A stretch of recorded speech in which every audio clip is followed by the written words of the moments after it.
Perfecto.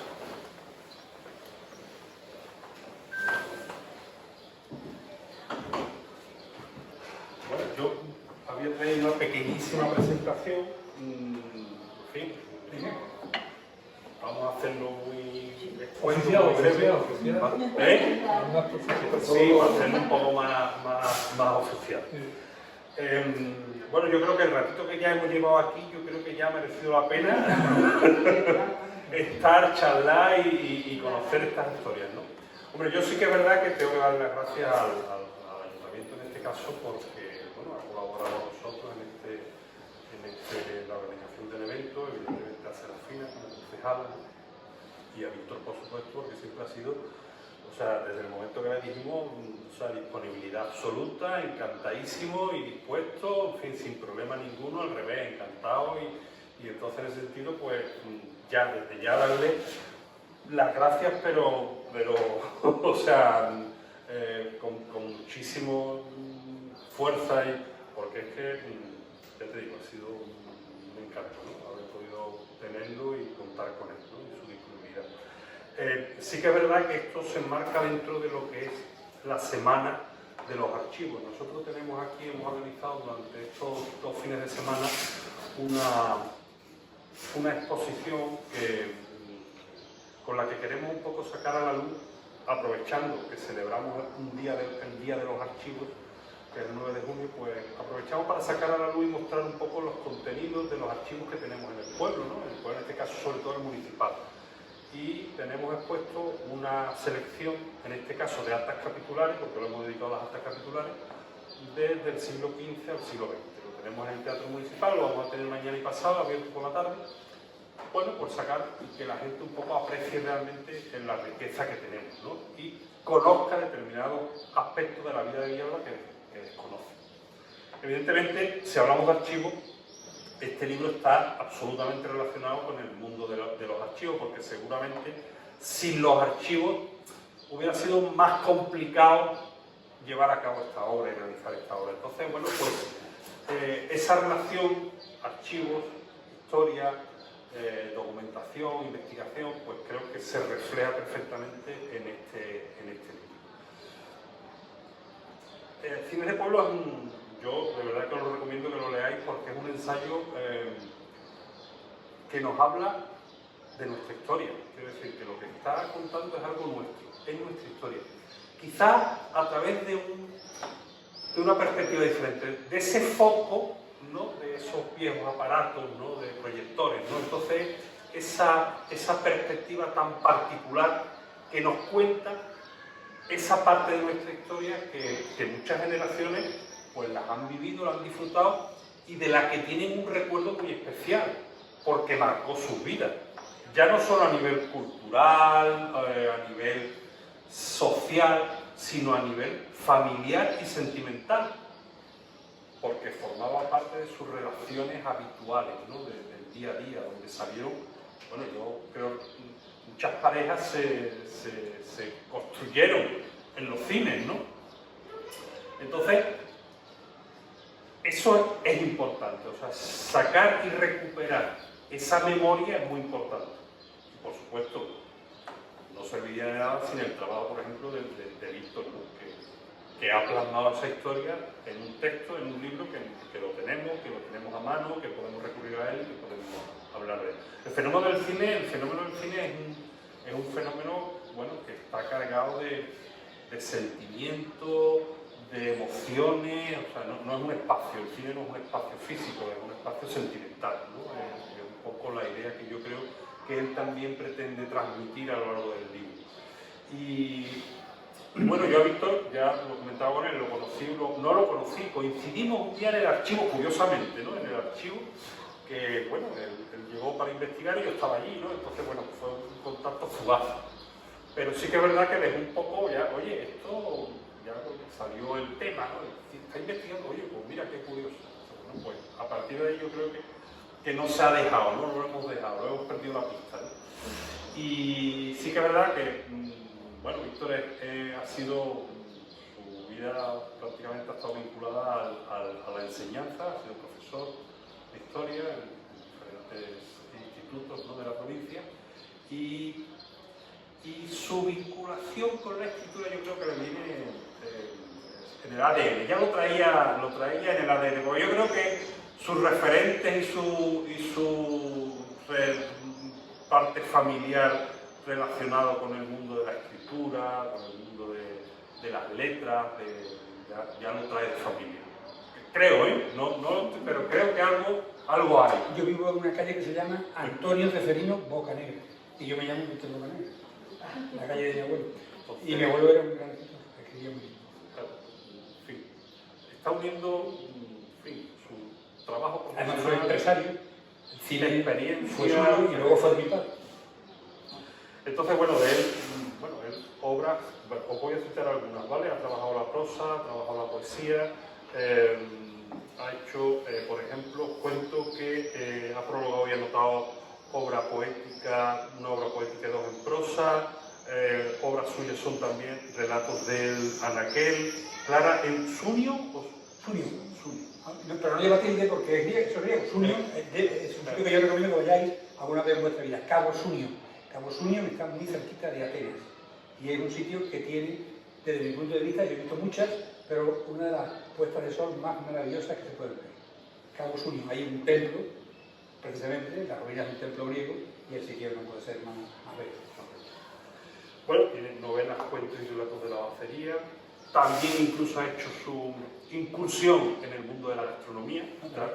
Mira, el libro de cocina es básicamente de aquella señora que se llama el Carmen. El libro de Carmen Pérez Vidal y de un servidor. Curiosamente, ya le comentaba antes a Paco, de ese libro hemos vendido nosotros más que de todos los otros libros que yo he escrito. De ese libro de cocina se ha vendido, pero vamos, hasta decir basta, teniendo en cuenta que no tenemos un apoyo de una editorial poderosa ni nada de eso, pero hemos vendido muchísimos libros de eso. Sí, porque el libro es Cocina con nosotros, la cocina del entorno de Doñana y más allá. O sea que atractivo. Cocina tradicional y luego también, bueno, hay cocina de pasta y cosas de este tipo, pero hay mucha cocina tradicional, un cocido, un potaje y sus variables, ¿no? En la casiolla, lo que se llama la casiolla o la olla podrida, en fin, o el cocido ¿cómo se llama esto? De Semana Santa, de vigilia, este tipo de cosas, comida de todo. De cocina no nos creamos que es un libro fácil de hacer. Bueno, te digo que no. 650 recetas americanas, pues, 650 recetas. Fácil, no es fácil. Bueno, también tiene trabajos junto a otros autores, ¿vale? La publicación, por ejemplo, de un libro de reflexiones sobre la pandemia, 2020, cuando el coronavirus secuestró la primavera. Y también de carácter foral ha sido Huelva, la ruta de las palabras, en el que ha participado junto a una treintena de autores onubenses. Hoy, bueno, nos va a presentar un libro que seguro que nos va a remover un poquito los recuerdos y va a revivir muchas experiencias. Para unos no tanto, pero para otros seguro que va a revivir muchas experiencias. Así que aquí os dejo con Víctor, ¿vale? Venga. Bien, pues muchísimas gracias, Paco, por tus amables palabras. Bienvenidos aquí a este salón de conferencias que yo no conocía. Mira que yo vengo aquí mucho, ¿verdad? He estado investigando allí. Llevo 20 años cantando aquí cuando la fiesta de Santa Águeda, ¿verdad? Porque venimos con la coral del Valle y lo hacemos con mucho gusto siempre. Y pues no sabía que estaba aquí esto. Y Galeas, que es también la fundación esta que patrocina todas estas cosas, ¿no? Muchísimas gracias, Paco, como digo, por sus amables palabras. Y ahora, con el permiso de ustedes, voy a comenzar la presentación con, digamos, 2 preguntas retóricas y sus posibles contestaciones. La primera pregunta que podríamos hacernos es ¿cuántas películas se han hecho? Y eso va uno hay muchos medios, ¿no? Está, por ejemplo, el Internet Movie Database, que te dice que se han filmado aproximadamente más de 700.000 películas. Desde el año 1895 a 2024, que estamos ahora mismo, estaríamos en el orden de 700, según autores, 20.000, porque ahí hay que contar mediometrajes, documentales, en fin, que son muchas películas. Eso se resuelve, pero la siguiente pregunta es más complicada. ¿Y cuántas hemos visto nosotros? ¿Verdad? ¿Quién sabe cuántas películas? Por mucho que uno, hay gente que hace fichas. Bueno, pues, por muchas fichas que tú hagas, hay películas que no están fichadas, que no lo controlas, que no, ¿verdad? Yo sí he hecho mi cuenta, ¿verdad? Y he hecho mi cuenta fijándome en 10 años de mi niñez. Siendo niño, yo en 10 años, yo en un año podía ver 150 películas. Y Pablo lo entiende muy bien, que Pablo está presente, es protagonista de este libro, de alguna manera, ¿verdad? De una de sus partes. Yo, un cine de pueblo, te ponía unas 3 películas a la semana. A veces 4, 3. El domingo, sábado, domingo, 2, niños, mayores, y luego a mitad de la semana te ponían otra, o podían ser 2, martes, jueves, miércoles, con lo cual tú estás hablando de 4 películas a la semana, o 3. Vamos a decir que son 3. 3 por 52 semanas que tiene el año, son 150 y tantas películas, ¿verdad? Si multiplican por 10 años, te salen 1500. Obviamente yo no las iba a ver todas, porque con 3 años, 4 años, había algunas que me perdía por lo que fuera, ¿de acuerdo? Pero vamos, las 1200 o por ahí, esas seguro que sí estaban ahí. Ahora, y después, porque yo seguí viendo cine en el cine en la televisión, cine en el formato vídeo, cine en muchos formatos diferentes. Ahí ya te vas a muchísimas películas. Yo no, ya ahí me pierdo, ya no sabría decir si estamos hablando de 8.000, 9.000, 10.000. Mari Carmen y yo vemos cine asiduamente. Vamos a ver cine al cine y también vemos cine en casa, en televisión, en estas gigantescas pantallas que tenemos hoy día casi todos de no 50 y no sé cuántas pulgadas, ¿verdad? Que son bien grandes que son estas televisiones. Hoy día hay formatos muy diferentes, ¿verdad? Y en esas películas tenemos en la cabeza todas películas que son extraordinarias. Pues no sé, yo voy a decir algunas que para mí son clásicos y películas extraordinarias. Una película que yo les recomiendo que vean en blanco y negro. Hay gente que tiene aprensión a ver cine en blanco y negro, cosa que yo no entiendo. Los mejores años de nuestra vida. Una película de William Wyler. Eso es un película. Una película antibelicista donde no se ve ni una puñetera batalla, porque es los excombatientes que vuelven a su país, a sus casas, una vez ha terminado la Segunda Guerra Mundial, con un plantel de actores extraordinario y uno de los mejores directores que ha habido en Hollywood y en el mundo entero, que es Wyler. Dicho además por otro de los más grandes directores en la historia, Billy Wilder. Billy Wilder dijo de Wyler que nunca conoció a un director mejor que él. Los dos tienen Oscar como el que colecciona pipas, tienen montones de premios Oscar que, como saben ustedes, son los más importantes. Pero bueno, Jezabel, otra película, de la famosa Bette Davis, que decía mi madre, Bette Davis, ¿verdad? O, por ejemplo, Ben-Hur. Es una película que sigue siendo un clásico. Ustedes ven Ben-Hur hoy día, la carrera de cuadriga de Ben-Hur no se ha superado. Eso es algo extraordinario. Una película extraordinaria, con unos actores extraordinarios, con un Judá Ben-Hur, Charlton Heston, y un Mesala, el tribuno Mesala, que es otro papel extraordinario, inigualable. O una película, La Heredera, también de Wyler, La Heredera, con Olivia de Havilland y Montgomery Clift. Qué película es, ¿verdad? De una joven enamoradiza que le da un palo sinvergüenza de Montgomery Clift, que la encatusa y tal, ¿verdad? Y el padre la deshereda. Una película, deben ustedes ver esa película si no la han visto. El crepúsculo de los dioses, otra película extraordinaria. Esas películas están en la memoria de alguien que sea un cinéfilo, que es mi caso. Yo no soy un experto en cine, yo no soy un crítico de cine, yo soy un cinéfilo. Me encanta el cine, pero no vengo aquí a darles lecciones de cine. Vengo a hablarles de cine, pero no a enseñarles. Comentarles también que hay otro tipo de películas que son pasarratos, que uno se lo pasa bien, que te divierten, está bien. Vamos a hablar de estas sagas de películas tipo Indiana Jones, que inauguró el gran Spielberg, que es un director extraordinario. Negar eso sería negar la evidencia. O algunas tienen ya el valor de ser clásicos. La Guerra de las Galaxias, el gran George Lucas. Algunas ya han trascendido el mundo de la aventura y se han convertido en verdaderos clásicos del cine, sin lugar a dudas. Y otras películas que son perfectamente desechables y por tanto olvidables. No nos acordamos de eso. Película mala, ética, qué rollo. A veces incluso no sabemos, y como eran tan malas, no nos acordamos, nos las pasan en televisión, intentamos verla y al rato dices, esto yo me acuerdo, esto era efectivamente, es imposible de ver. Es como el Ulises de James Joyce, que no sé si ustedes aquí lo han leído, yo no lo he leído, yo 3 veces lo he intentado, y en la página 20, 25, digo, macho, te lo vas a leer.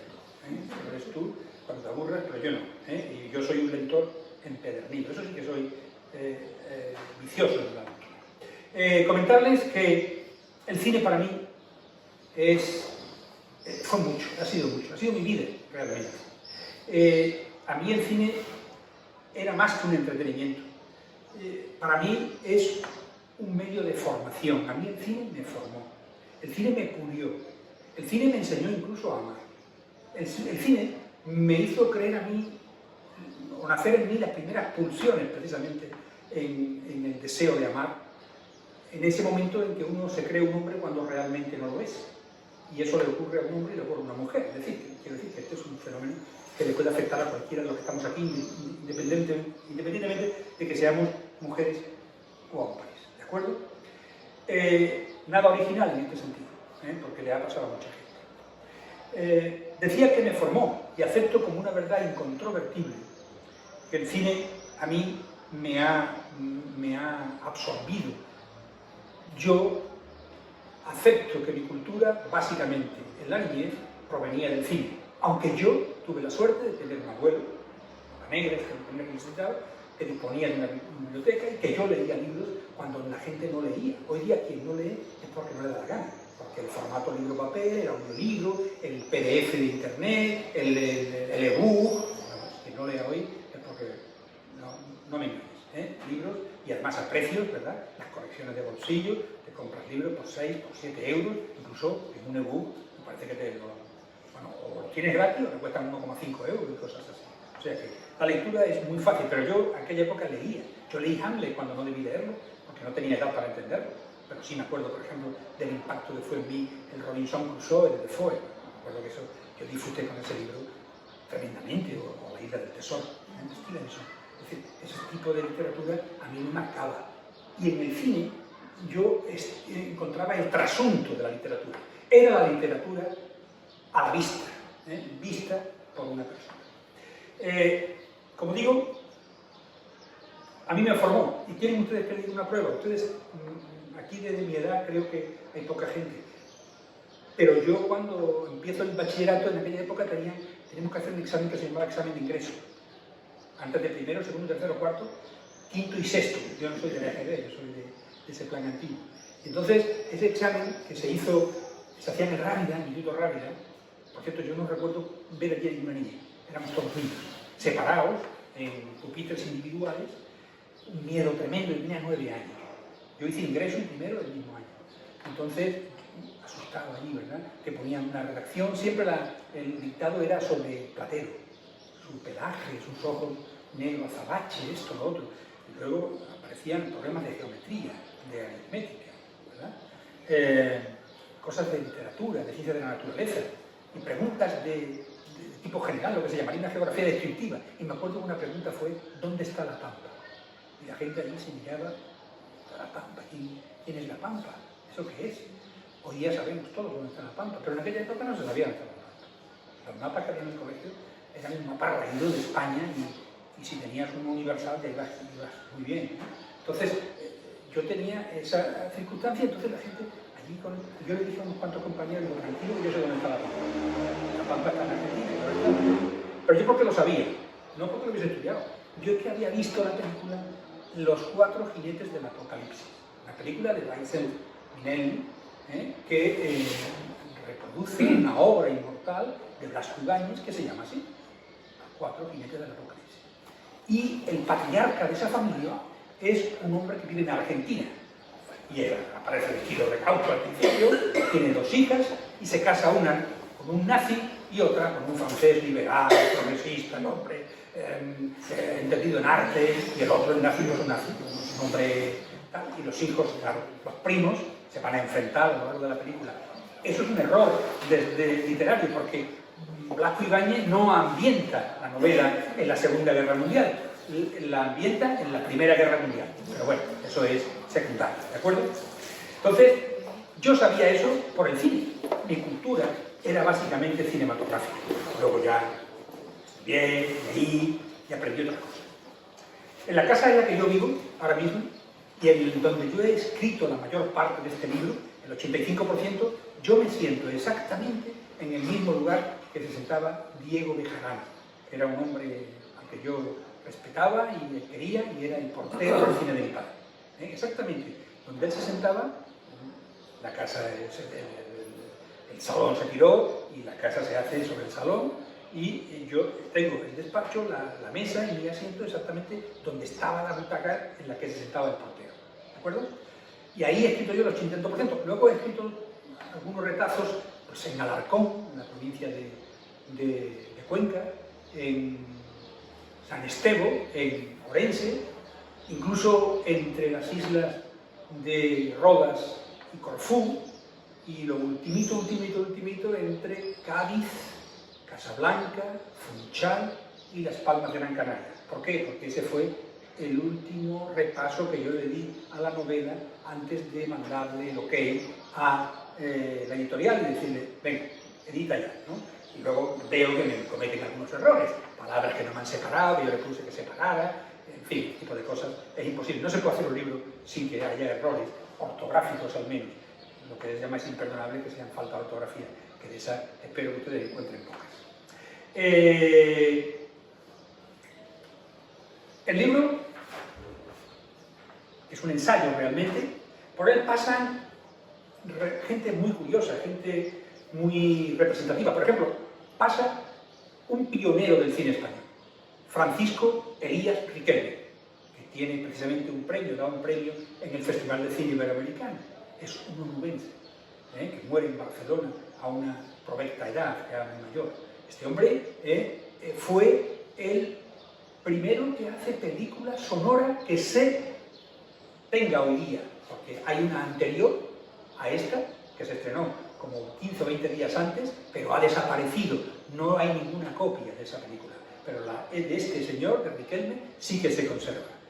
Este hombre, onubense, repito, aparece en este libro. Aparece Fernando López Hepner, que es un ecijano de la provincia de Sevilla, por tanto, y que hizo obras muy interesantes desde el punto de vista documental referidas al mundo de la hidrografía y de las obras hidrográficas, embalses y demás en toda España.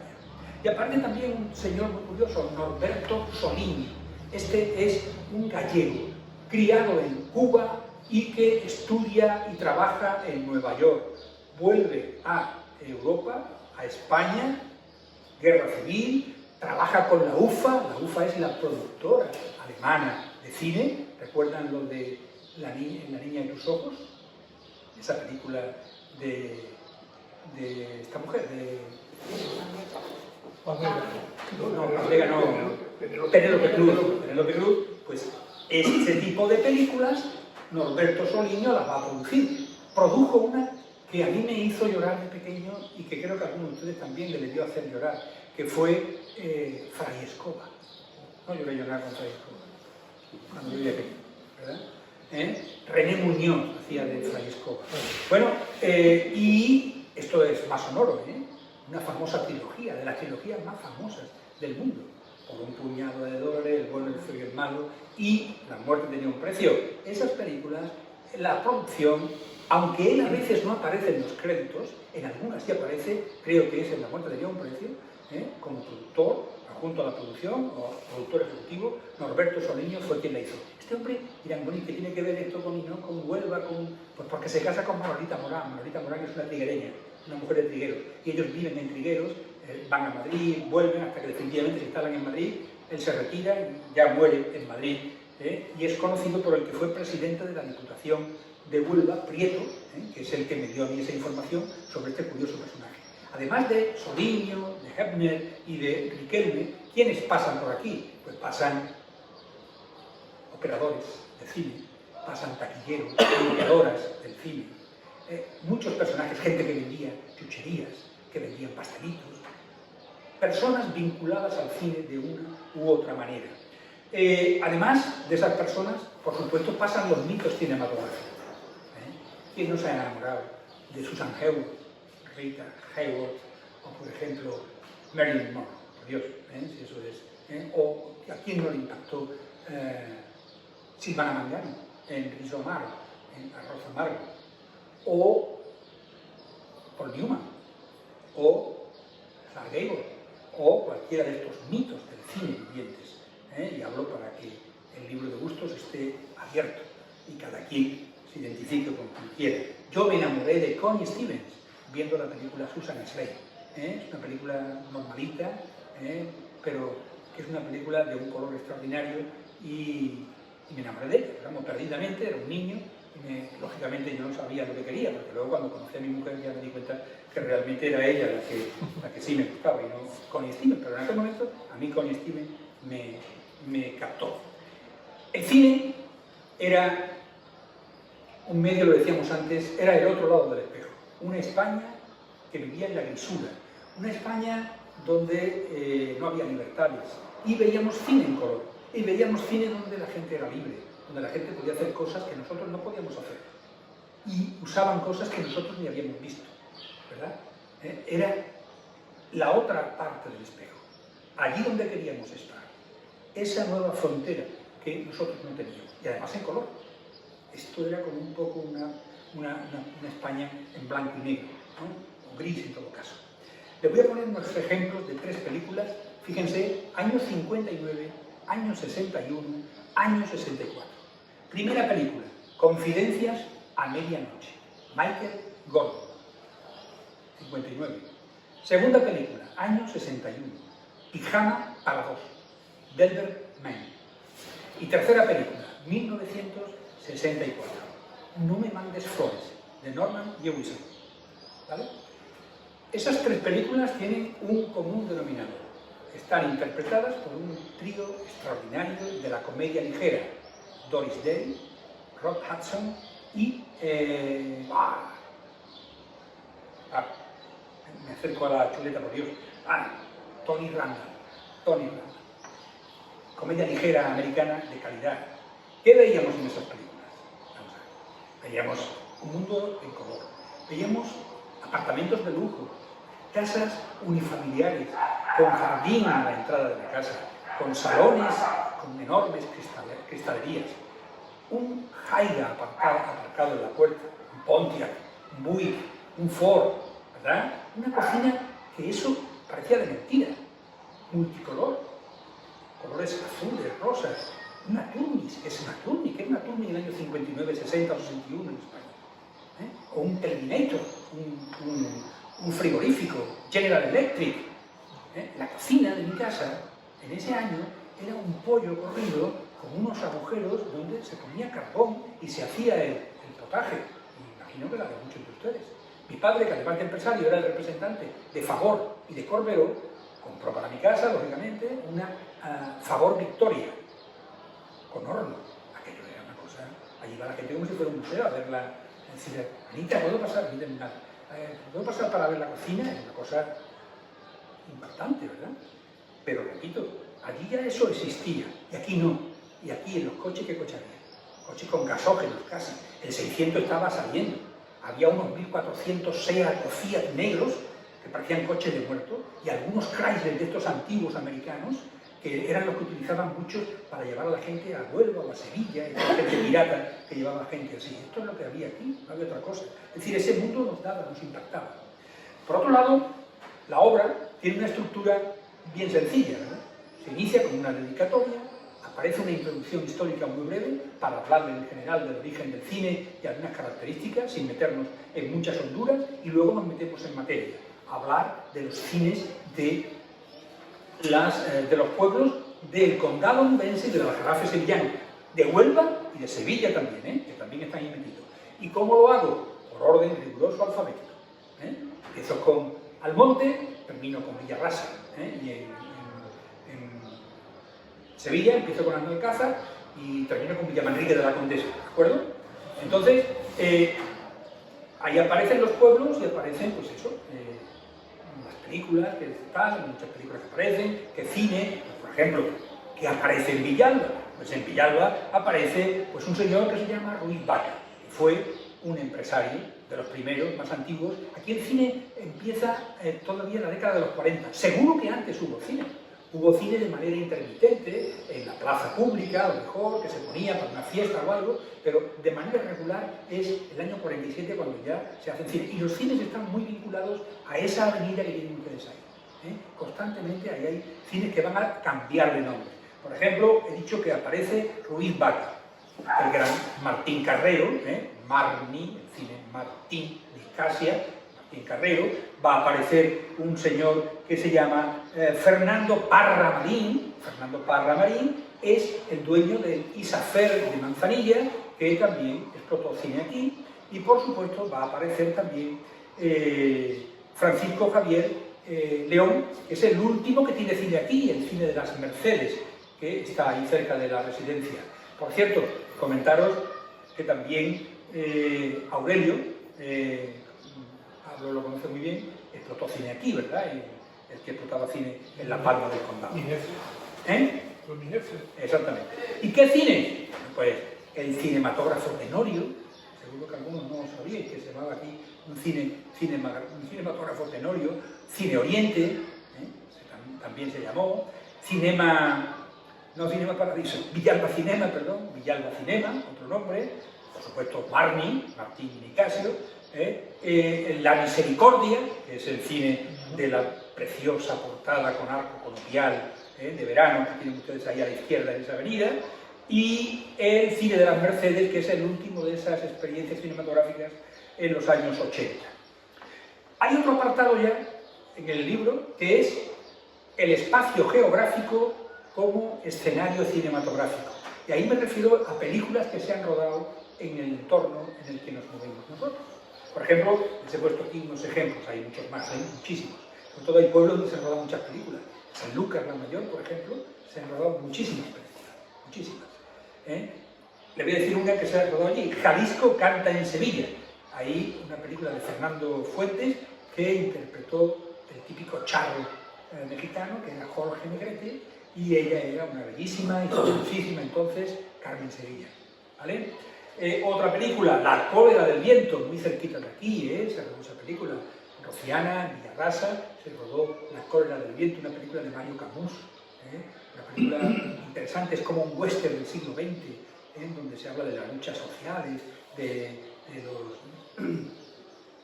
revolucionarios contra los terratenientes, etcétera, etcétera. Y hay muchos espacios de la provincia de Huelva, por ejemplo, se rueda en Almonte, se rueda en Rociana, se rueda en Villarrasa, así que yo recuerdo ahora mismo. Otra película, La cruz de Iberia, de Mencos, de Eduardo Mencos. Esta película se rodó parte de ella en Hinojos, en la marisma de Hinojos. Otro ejemplo, El corazón de la tierra. El corazón de la tierra es una novela magnífica de Cobo Wilkins, que hizo Quadri, llevó al cine Quadri, y que se rodó los interiores en Trigueros. Hay muchas escenas que se rodaron en la zona de Río Tinto, en la zona de las minas de Río Tinto. La siguiente parte del ensayo, ¿de qué va? Pues va un poco del niño, que soy yo, y adolescente, que sigue viendo cine, que sigue aprendiendo con el cine y que tiene en el cine un vehículo de cultura, de preparación. Repito, no solo de entretenimiento, que también, pero sobre todo de formación. Y ahí ya vemos, curiosamente, nos forma más, ahí en ese sentido, la televisión que el cine. ¿Por qué lo digo? Pues porque en la televisión empezamos a ver a personajes muy curiosos. ¿Recuerdan ustedes aquí, algunos lo recuerdan, a Alfonso Sánchez, aquel crítico de cine con voz temblorosa, esta película que vamos a ver esta noche? Era un tipo afable, ¿verdad? Enamorado de Anuc Aimé, sí, señor. Acaba de morir. Sí, señor. Pues aquí aparece en una foto con Anuc Aimé en el libro. Lo he cazado yo y lo he metido ahí porque era su ejemplo de señora, ¿no? La verdad que Anuc Aimé era una mujer encantadora. Este Sánchez era un tipo curioso porque enseñaba mucho. A mí yo aprendí mucho con este hombre. Bueno, con este hombre y con otros muchos críticos. Con Garci, por ejemplo. Oye, es que las tertulias de Garci sobre cine son extraordinarias. Entonces, ahí hay mucho, televisión española creó muchos programas de este tipo, ¿verdad? Y ahí se aprende mucho cine, se aprendía mucho cine. Eso se veía en televisión, lógicamente. Y aprendes el lenguaje cinematográfico, que es un primer plano, que es un plano general, que es un plano medio, que es un plano axial, que es un plano con picado, contrapicado, cenital, todo este tipo de cosas. Todo eso, repito, fuimos aprendiéndolo y también fuimos aprendiendo que había una cosa que se llamaba la censura, ¿verdad? La censura también aparece yo me refiero a la censura estudiándola desde la época de Alfonso XIII, es decir, antes de la dictadura de Primo, y luego hablo de la censura con Primo, de la censura en la Segunda República y por supuesto la censura en el periodo franquista y cuando muere legalmente la censura, ¿verdad? Y hablamos, pues eso, de qué es lo que esa censura, sobre todo en la época de Franco, besos castos, algún arrumaco un poco excesivo, ese se cortaba, rápidamente se cortaba, y eso lo sabe muy bien Pablo, que además ya venían cortadas desde Huelva y desde otros lugares. Pero luego yo también, yo no sé si también hacías con la repasadora, tenías la función, ¿verdad? Y con la acetona, ¿verdad? Raspaba con una cuchilla de afeitar y pegaba con una peste que había ya acetona tremenda en el sitio donde se hacía todo aquello, ¿verdad? Bueno, pues es curioso esto porque a veces comentarios durísimos, películas durísimas como Surcos, por ejemplo, o Calle Mayor, que es una película, Calle Mayor, es una película extraordinaria, con Antonio Baldé, cómo engañan a una chica, ¿verdad?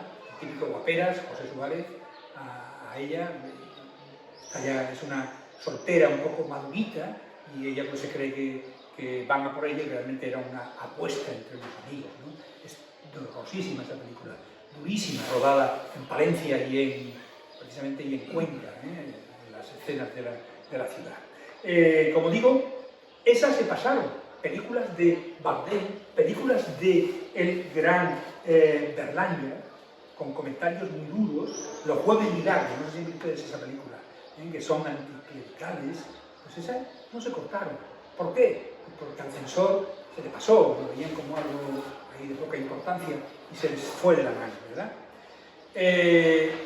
Como digo, esos cines también fueron el refugio de amantes y de enamorados. Mucha gente se ha dado un primer beso en el cine. Seguro que eso les suena. Y si no el primero, el segundo, el tercero o quizás el más dulce, no lo sé, pero desde luego muchos besos se han dado en el cine. El cine era una coartada.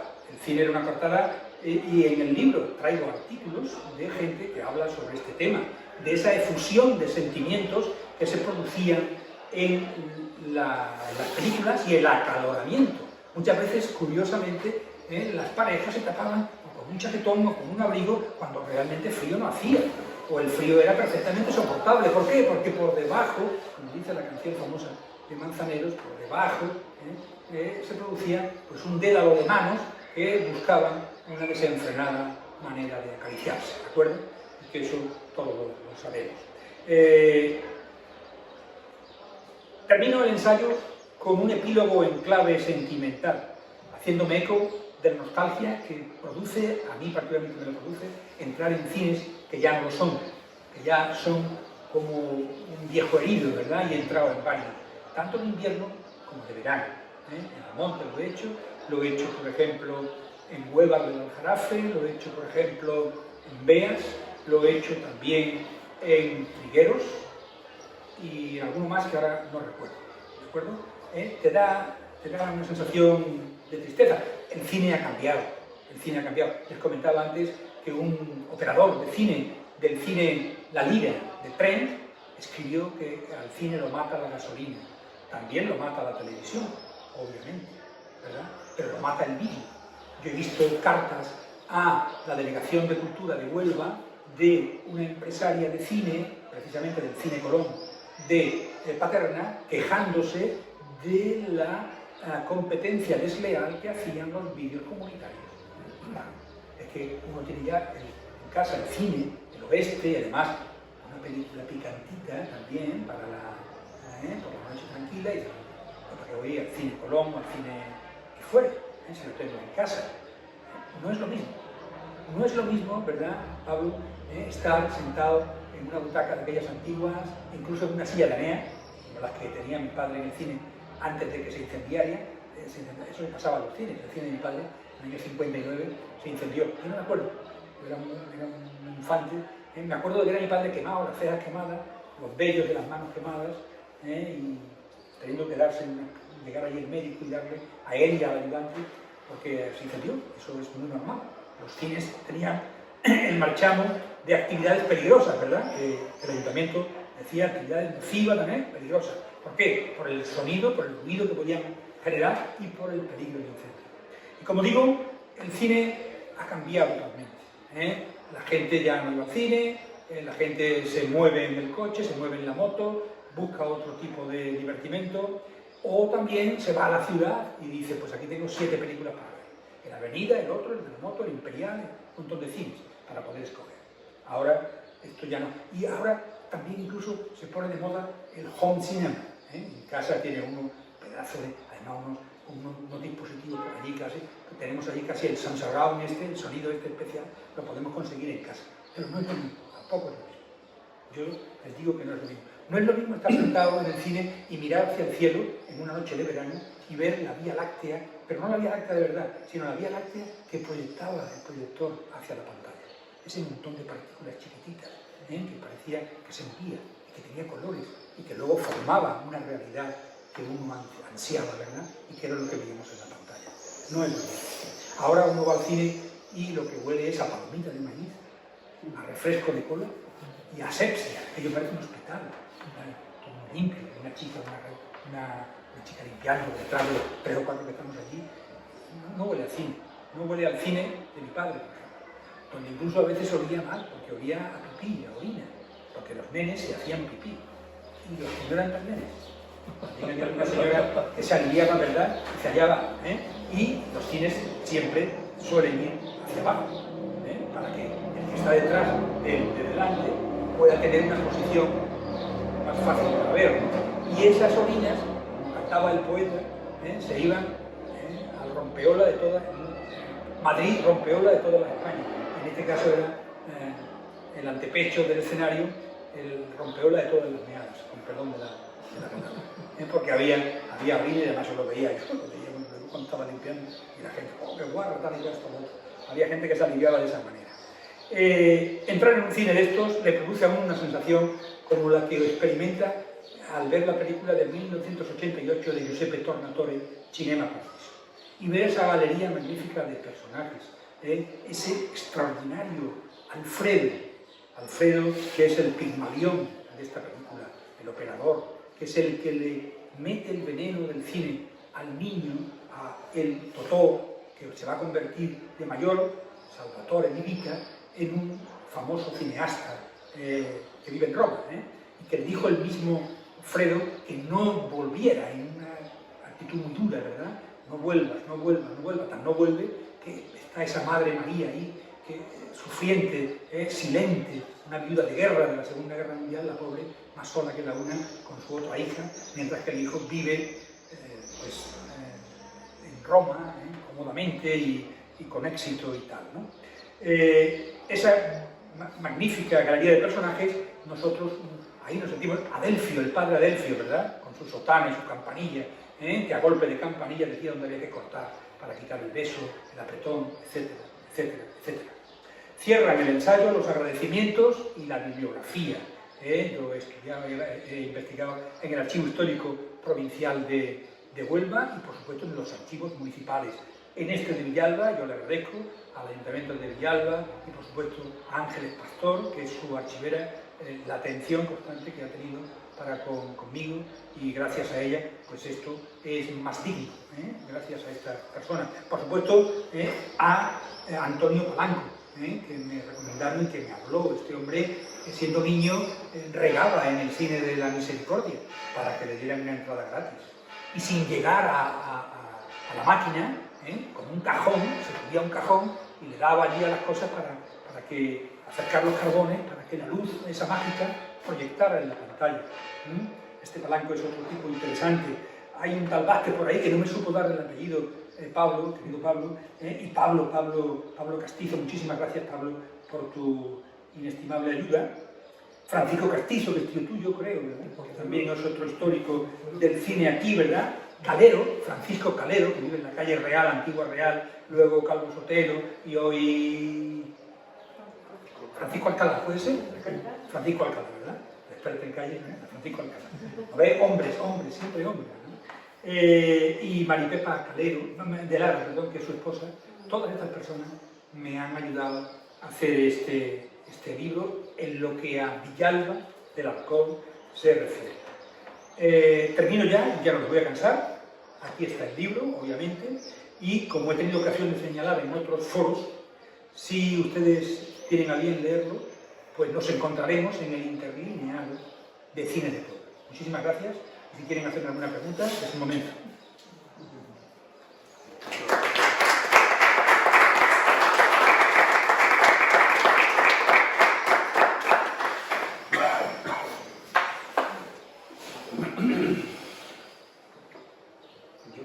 Yo sigo, a ver, lo que estábamos hablando antes, ¿no? El hecho del concepto de cine como ritual. El ir al cine era un verdadero ritual, un ritual que llega un momento en que yo realmente no sé en qué momento se pierde, a lo mejor eso, cuando llegan los vídeos... Está perfectamente, eso está perfectamente. Los cines empiezan a morir en los 70, ¿no? Pero sin embargo,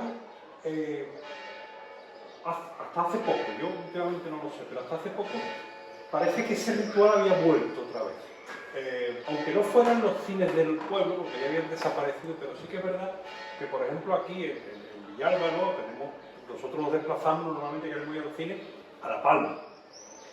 Y volvía a ser un ritual, es decir, se juntaban los grupos de amigos, vamos a ver qué película vemos, nos vamos, bueno, se compran las palomitas, hay que reservar un dinero porque luego nos quedamos a cenar, entonces... Era una vuelta diferente, pero sí que es verdad que era otro acto el hecho de ir al cine. Pero también está en crisis eso ahora, ¿eh? Claro, eso digo, que es que... ¿Por qué? ¿Por qué? Pues muy sencillo, ¿no? Lo pongo aquí, lo que pasa es que no puedo, no puedo decirlo todo. Vamos a ver, es que hoy es muy fuerte el tema, mira. HBO. Sí, es que... Plex, Netflix, Fluffy, Amazon Prime. Sí, es que llega un momento que te dices, a ver, ¿qué es lo que tengo? Yo tengo, por ejemplo, yo he estado grabando 2 películas hoy. A venir aquí. Marical y yo, esta película no la hemos visto, esta película es interesante, la vamos a ver. Y la hemos dejado grabando. Y estás en casa, además, la ventaja de que puedes tener paras, y si vas al aseo o a apagar el puchero. Eso no es bueno. Es mejor estar en el cine y ver la película del tirón, o que te lo vayan cortando en los 3 cuadros que había antes, o 4 cuadros. Famoso, porque había que cambiar, alguna época en que había que cambiar los rollos, ¿eh? No esperamos ahora que eso es... Había rollos, 3, la serie era muy larga, 4 o 5 rollos, y si era más normal eran 3 rollos. Para una película normal, 3 rollos eran seguros. Eso había que cambiarlo. Ya eso pasó a la historia. Es que realmente ahora tú no ves nada, tú ahí no ves nada por encima tuya. Es otra manera de ver el cine. Ir al cine también salía. Tú salías del cine y mirabas a alguien y con la mirada estabas expresando que la película te había impactado. Había gente que disimulaba que había llorado. Por ejemplo, en Cinema Paradiso la gente lloraba, pero vamos, a moco tendido. ¿Por qué? Porque es una película que toca la ciudadanía, es una gran película, una película con un actoraje extraordinario, y luego porque es que toca una realidad muy... Además, cómo te pintan los personajes, ¿verdad? El tonto, con todo mi respeto, el imbécil, pues está tratado con humanidad, ¿no? La prostituta, que hace deshoras detrás de la cortina en la plena película, niños que se masturban, es que hay una galería de personajes que representan una actitud de la vida, una moral. Es una obra maestra esta película, ¿no? Y esto, pues obviamente tú sales y la gente tiene satisfacción, y al revés, cuando sale y la película es un poco, también ves las caras y claro, si sonríes con el de enfrente o con la de enfrente, diciendo, vaya petardo que nos hemos cargado, ¿no? En fin, que ir al cine era un acto social muy importante. Decíais por aquí antes también, tú lo decías tú, Paco, cuántas parejas surgían del cine, pues tanto, y claro que sí, cuántos amores nacían o morían en el cine, ¿verdad? Efectivamente, eso era una realidad. Ahora el cine es más privado, lo vemos en casa y es distinto. Yo haría la diferencia o distinguiría entre lo que sería el audiovisual de lo que es el cine. Lo que es decir, Yo creo que hoy día va un poco por ahí la historia, ¿no? O sea, deberían diferenciar lo que es el audiovisual, que es a través de la televisión, y que de alguna forma es un consumo fácil, sí. a lo que sería el cine, que yo creo que actualmente va, digamos, definiéndose un poquito como un espacio de reflexión. Es decir, la gente que le gusta el cine, los cinéfilos hoy, van al cine y piensan en el cine. Antes, cuando no había el audiovisual, el cine se podía consumir. Se iba uno para divertirse, para pasar el rato, sí. para no pensar, para todas esas cosas, ¿no? Pero esa función hoy la ha tomado la televisión. Muy interesante lo que dices, sí. Y el cine se queda como un espacio para la reflexión, para pensar. Y yo me he pasado muchos años en Francia, ¿no? Y he ido muy frecuentemente al cine y yo tenía la impresión de estar al día. Eso es una frase que el otro día se lo contaba yo a un amigo. Cuando llegué a Francia, una compañera, yo soy médico y fui a hacer la especialidad allí, y una compañera que estaba haciendo la especialidad me dijo la frase para mí completamente: yo es que sigo la actualidad cinematográfica. Yo es que sigo, ¿no? Sigo la actualidad cinematográfica, y para mí eso era una cosa. El cine aquí siempre se ha tenido casi como un vicio. Quizás tú no porque tu padre seguía cine, pero cuando nos íbamos al cine, yo cuando le pedía dinero a mi padre lo primero me decía: ¿pero cuántas veces has ido ya al cine? Hoy, esta semana. Entonces era una cosa que eso como un vicio. Entonces eso de seguir la actualidad cinematográfica a mí me amplió un horizonte, nada más llegar a Francia, ¿no? Entonces yo he seguido y ahora de aquí voy regularmente a la Avenida 5 Cine en Sevilla e intento ver todas las películas que se estrenan en la Avenida 5 Cine, que es un cine de arte y ensayo con subtitulado. Y yo tengo la impresión que me da una...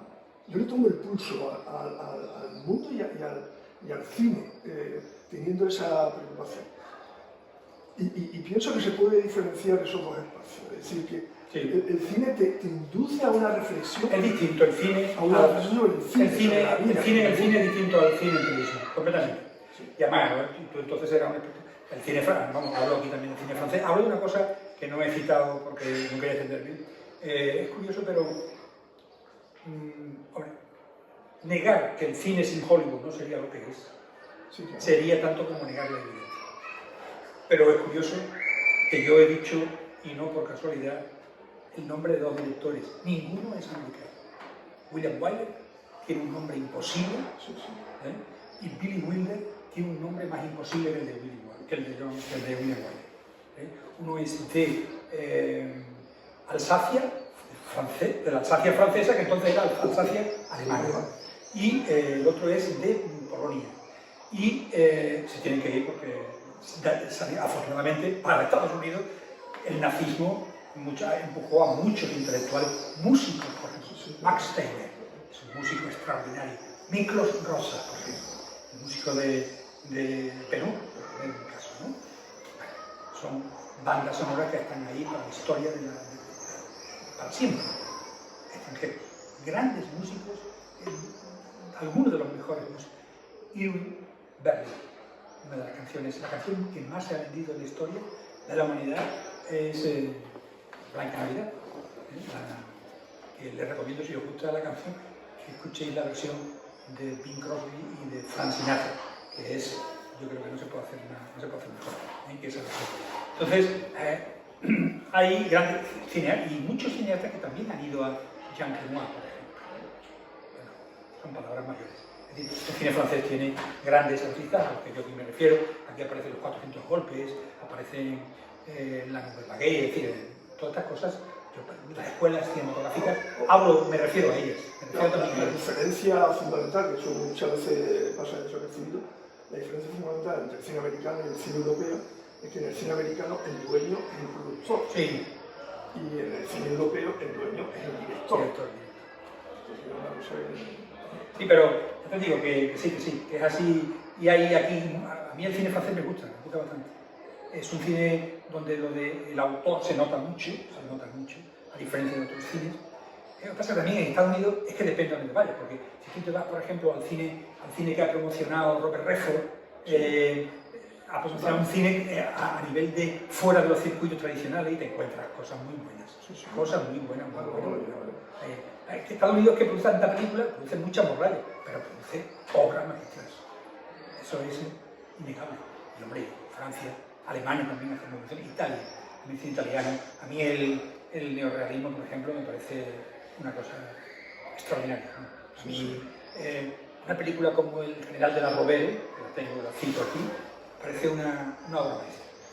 Esa metamorfosis de Vittorio De Sica, de un sinvergüenza renomado, a convertirse casi en un héroe y modelo de probidad y de honestidad, me parece algo genial. Sí, sí.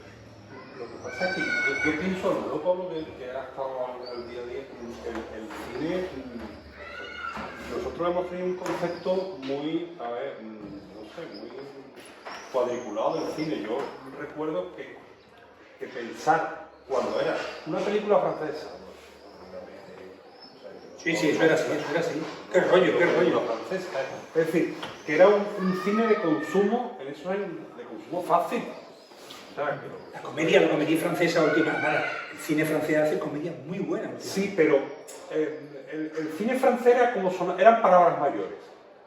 Sonaba como... Sí, hombre, sonaba casi artesanal, vamos, quiero decir, claro, a películas de culto, a películas de cine club, exacto. Algún tipo de cine inglés le pasaba lo mismo. Exacto.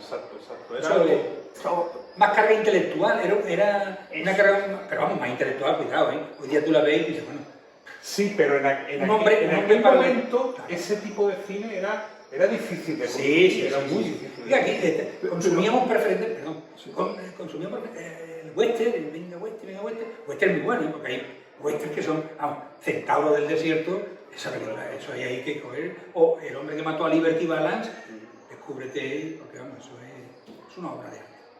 Película, el Ford, a mí me parece uno de los más grandes directores, John Ford. Yo por eso pienso que concretamente en los cines de pueblo era la oferta era básicamente ese tipo de películas de fácil consumo que llegaba a la gente. Incluso el cine español tenía la comedia así muy básica, una aceptación. El landismo, por ejemplo, el landismo, como triunfó el landismo.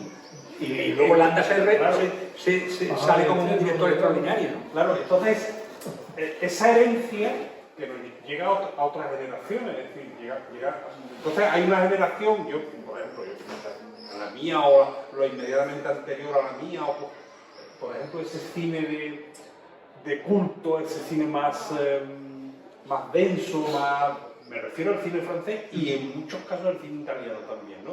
Aunque esa parte de comedia también la cubría muy, la consumía, pero era más complicado.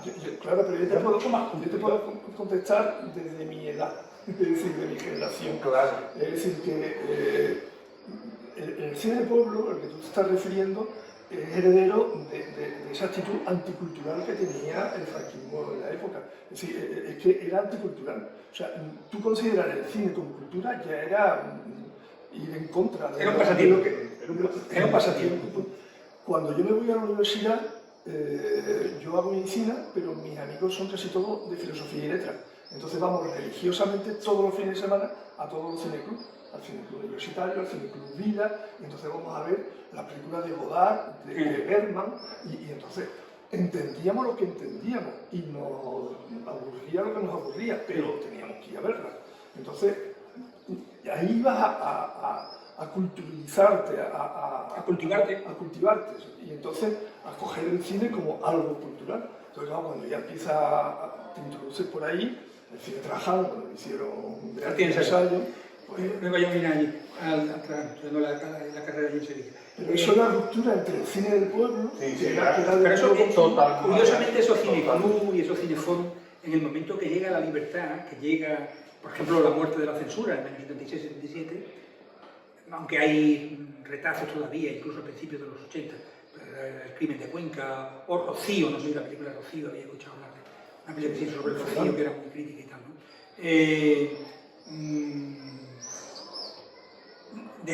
Prácticamente cuando hay libertad ya esos esos foros mueren, casi mueren. Van a perder importancia por lo menos. ¿Ya por qué? Porque ya se podían ver muchas películas que se veían en esos foros y no se veían en los circuitos comerciales, por ejemplo. Yo participé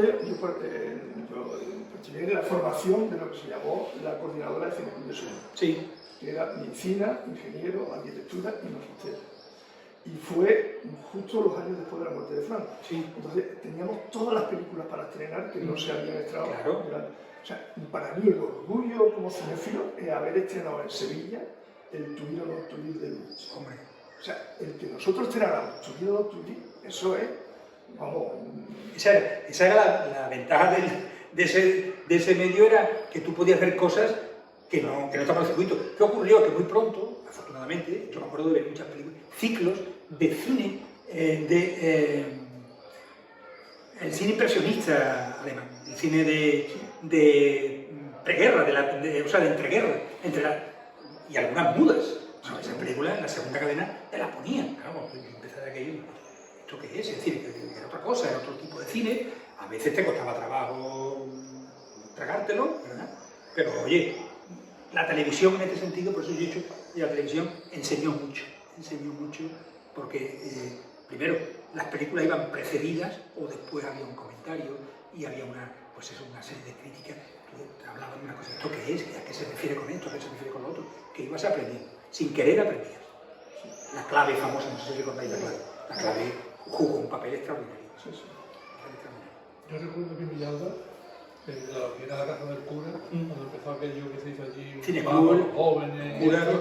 en la casa esta que es de aquí, pues se dedicó durante un periodo de tiempo, se consiguió una máquina de 16 milímetros y de ahí se le proyectaba una película a los jóvenes un día y ahora se hace una tertulia, Claro. ¿no? Un cineclub, ¿no? Sí. Allí, Un cineforo. un montón de gente allí de chavales y a cada uno daba su opinión a la película, salían temas muy interesantes y eso.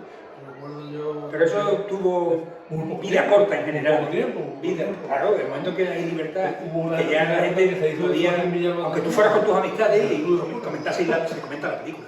Se comenta la película, obviamente. Pero ya no es lo mismo. Es que el cineclub antes te permitía ver películas, como bien dice este hombre, que tú no habías visto, que en los circuitos comerciales no estaba. Franco no había dicho esto no. Bueno. Muchísimas gracias. Muy Gracias a vosotros. Voy a... Gracias a vosotros. Tengo, mira, esto es un detalle que tenemos preparado para que, bueno... ¿Debo abrirlo? Sí, Debo. debe. Para que quede recuerdo... No será el apartamento.